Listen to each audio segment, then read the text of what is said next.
नमस्कार व्यूअर्स, मैं अभिषेक उपाध्याय आप सभी का अपने YouTube चैनल पे स्वागत करता हूं, हार्दिक अभिनंदन करता हूं। दोस्तों, आज one of the best option selling strategy में आपके साथ चर्चा करने वाला हूं।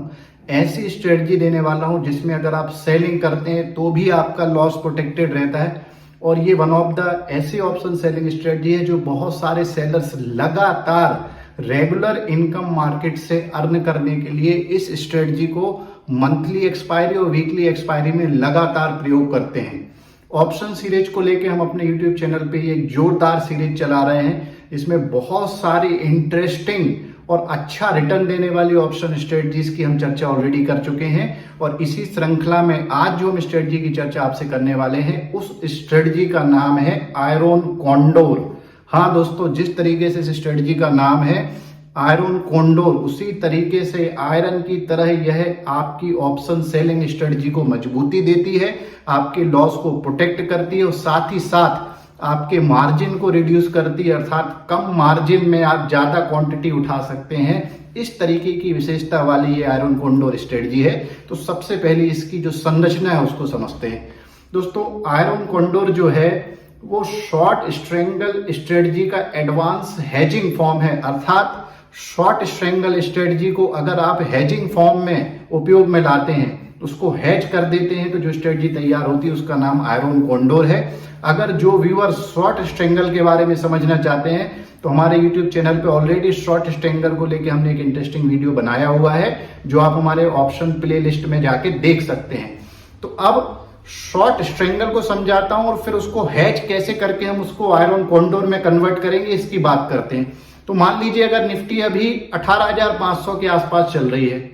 और आपने एक व्यू तैयार किया है कि मार्केट में आने वाले दिनों में एक रेंज बाउंड साइडवेज मूवमेंट रह सकता है, अर्थात मार्केट जो है निफ्टी जो है वो एक रेंज में रह सकता है, लेस वॉलेटिलिटी रह सकती है। तो ये दो इंपॉर्टेंट पॉइंट है, एक तो मार्केट रेंज बाउंड रह सकता है साइडवेज, और दूसरा चीज जो वॉलेटिलिटी है, जो मोमेंटम जनरेट करती है, तो वॉलेटिलिटी लेस रह सकती है, अर्थात मार्केट लैक लस्टर रह सकता है।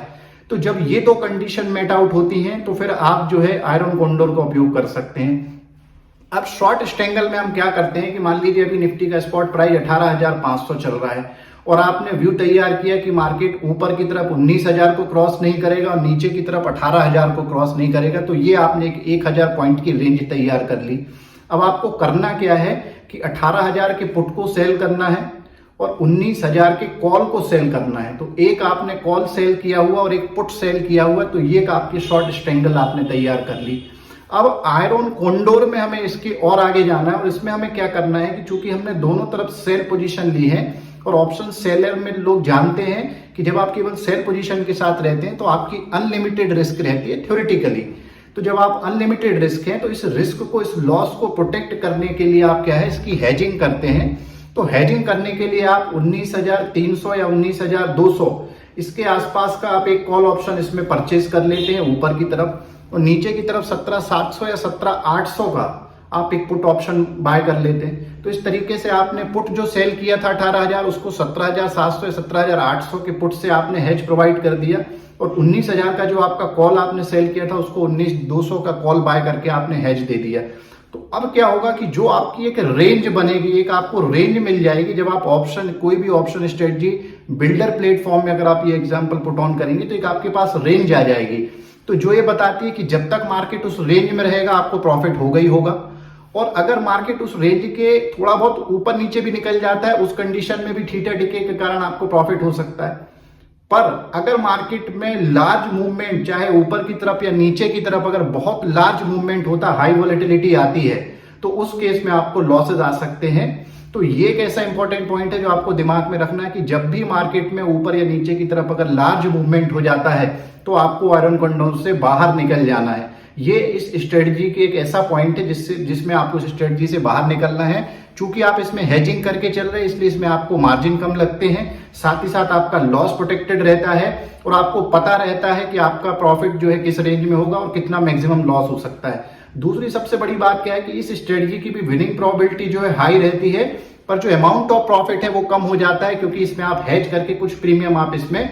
पे करते हैं। अब किस किस कंडीशन में आयरन कॉन्डोर स्ट्रेटजी आपको लॉस दे सकती है, जो कुछ प्रैक्टिकल पॉइंट मैंने मार्केट में अपने 13 साल के अनुभव में एक्सपीरियंस किए वो मैं आपके साथ शेयर कर रहा हूं। मान लीजिए मार्केट में कोई बहुत मेजर इवेंट है, बजट की बात हो रही है, या फेड की मीटिंग का आउटपुट आना है, या फेड चेयरमैन की स्पीच से आरबीआई की इंपॉर्टेंट पॉलिसी अनाउंसमेंट होना है, उस दिन आपको आयरन कॉन्डोर को अवॉइड करना चाहिए, क्योंकि किसी भी दिशा में लार्ज मूवमेंट और हाई वॉलिटिलिटी आ सकती है और आपको लॉसेस बढ़ सकते हैं। दूसरी बात कि अगर मार्केट में मेजर गैप अप या बहुत बड़ा गैप डाउन हो गया, उस कंडीशंस में या तो कॉल के या पुट के प्रीमियम बहुत ज्यादा बढ़ जाते हैं, दूसरे साइड पे प्रीमियम कम हो जाते हैं, तो एक इम्बैलेंस प्रीमियम रहता है। इसलिए ऐसी कंडीशन में जब मेजर गैप अप और गैप डाउन हो तो ऐसी कंडीशन में आयरन कॉन्डोर से आपको बचना चाहिए। तीसरी बात यह कि अगर IVIX जो इंडियन वॉलिटिलिटी इंडेक्स होता है, जो किसी भी टेक्निकल एनालिसिस सॉफ्टवेयर में आपको इजीली मिलता है, उसका भी चार्ट बनता है और उसका डेली का मूवमेंट आपको लाइव मूवमेंट पता चलता है, अगर वो बहुत ज्यादा 4-5% से ज्यादा बढ़ा हुआ है,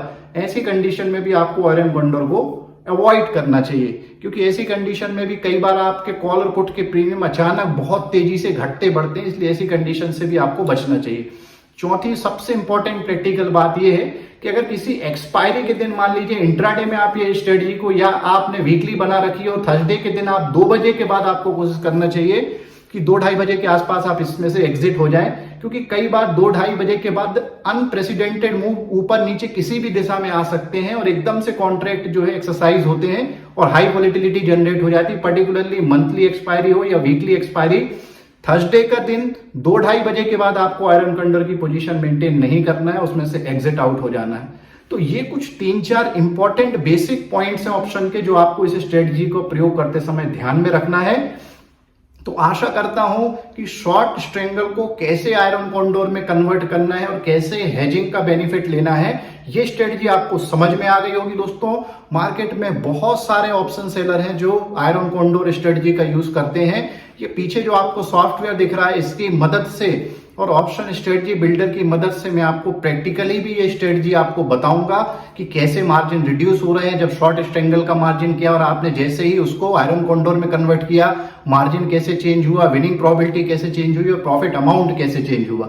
तो आशा करता हूं कि आपको आज का आयरन कॉन्डोर ऑप्शन स्ट्रेटजी का ये वीडियो पसंद आया होगा। अगर आपको हमारे चैनल का काम पसंद आ रहा है तो आपको केवल एक ही हमें सपोर्ट करना है कि हमारे चैनल को सब्सक्राइब करना है और ज्यादा से ज्यादा सब्सक्राइबर बेस बढ़ाइए, ज्यादा से ज्यादा ट्रेडर्स और जो भी लोग मार्केट सीखना चाहते हैं उनसे आप हमारे चैनल को सब्सक्राइब करिए। अगले वीडियो में आपसे फिर मुलाकात होगी। Thank you very much, thanks a lot.